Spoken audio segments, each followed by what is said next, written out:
பதநீர் கேழ்வரகு களி எப்படி செய்யறதுன்னு பார்க்க போறோம். நான் 1/2 லிட்டர் பதநீர் எடுத்துருக்கேன். இதை வந்து கலக்காம தெளிவா ஊற்றணும். இதுல அடியில சுண்ணாம்பு இருக்கும்.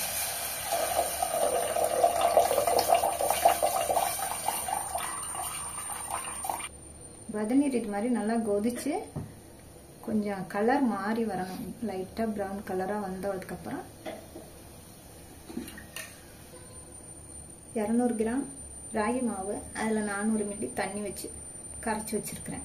இதை இந்த பிரவுன் கலரா வந்ததுக்கு அப்புறம் கொஞ்சம் கொஞ்சமா ஊற்றி அப்படியே கிண்டிக்கிட்டே இருக்கணும். இது மாதிரி மரத்துல செஞ்ச கரண்டி வச்சுக்கோங்க. வெள்ளத்துக்கு பதில தான் பதநீர் போடணும்.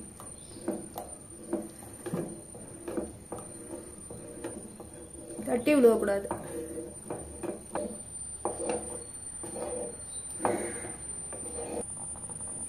சுக்கு பவுடர் கொஞ்சம் போட்டுக்கோங்க.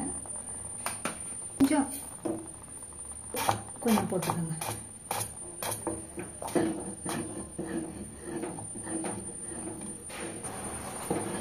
இந்த மாதிரி கலர் மாறி வரணும். சிம்மில் வச்சுக்கணும். நீங்கள் எப்பயுமே கிண்டும் போது சிம்மில் வச்சுக்கோங்க. அப்போதான் உங்களுக்கு வந்து கொஞ்ச நேரம் வேகணும். வெந்தால் தான் வயிற்றுக்கு எதுவும் பிரச்சனை இருக்காது. பதநீர் எடுக்கிற இடத்துல வாங்கினா 1/2 லிட்டர் போதும் 200 மாவுக்கு. இல்லைன்னா 1/2 லிட்டருக்கு 100 கிராம் மாவு தான் போடணும். தண்ணி வந்து நீங்கள் வந்து கொஞ்ச நேரம் வேகணுன்றதுனால மறுபடியும் பத்தலைன்னா ஊற்றிக்கலாம். இல்லைன்னா முன்னாடியே ஒரு 100 மில்லி சேர்த்து கரைச்சிக்கோங்க. இல்லை தேங்காய் போட்டு விருப்பப்பட்டால் தேங்காய் போட்டுக்கலாம். என்கிட்ட இப்போ ஃப்ரெஷ் கோகோனட் இல்லை, அதனால ட்ரை கோகோனட் கொஞ்சம் சும்மா அப்படியே போட்டு விடும்.